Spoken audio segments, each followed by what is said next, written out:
বন্ধুরা, আজকে তো আমাদের রান্না আছে, তার সত্ত্বেও একটা বাড়তি পাওনা হয়ে গেল। আমার মা অসুস্থ বলে স্কুলের দিদিমণিরা স্কুল থেকে সব দেখতে এসেছিলেন।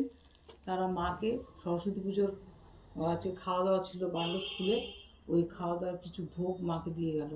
তো মা তো পারবে না খেতে, সেই জন্য আমি এটা বাড়িতে নিয়ে আসলাম, নিজেরা খাবো। এই দেখি কী আছে, দেখো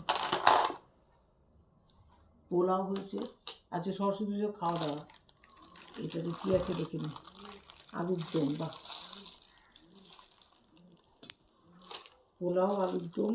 এটা এটা মনে হয় তোমার চাটনি, মনে হচ্ছে টমেটো আর কিশমিশ দিয়ে চাটনি। আর এইখানে একটা পান্তুয়া, আর দিয়েছে তোমার আইসক্রিম, যেখানে আইসক্রিম।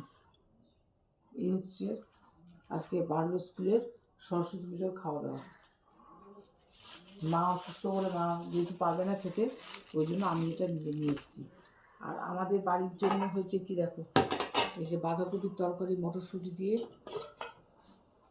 নতুন আর আলুর দম, মটরশুঁটি দিয়ে আলুর দম। এখানে কি আসছে, রুটি।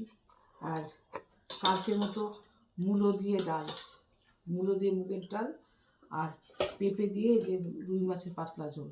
এই হচ্ছে আমাদের আজকের খাওয়া দাওয়া।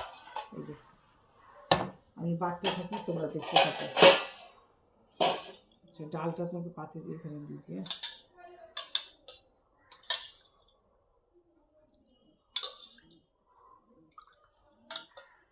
আমার খুব ভালোই লাগছে। মাঝে মাঝে মাঝে মাঝে মাকে যারা দেখতে আসছে, দিদিমণিদের সঙ্গে দিদিমণিদের সঙ্গে আমার দেখা হয়ে যাচ্ছে। আগেকার শৈশব সব মনে পড়ে যাচ্ছে। যাদেরকে আগে কি ভয় পেতাম, তাদেরকে এখন কোনো ভয় নেই আর। মানে তাদের সঙ্গে আমি ফ্রিলি কথা বলছি, মিশছি, কোনো ব্যাপারই না। তাদেরও ছেলে মেয়ে সব বিদেশে পড়ছে, আমরা তাহলে কত দূরও হয়ে যাচ্ছি সেটাই ভাবছি। আচ্ছা, পোলাওটা আগে দিই, হ্যাঁ না, আমি এই যে এদের ঠাকুরের প্রসাদটা আগে দিই, তারপর ভাত বাড়বো।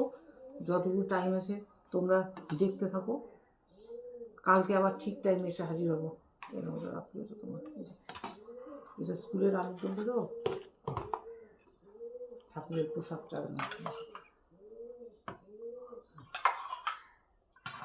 আর এখানে একটু চাটনিটা একটু দিয়ে দিই। এই যে তারপরে ভাত দেবো, তোকে ভাতটা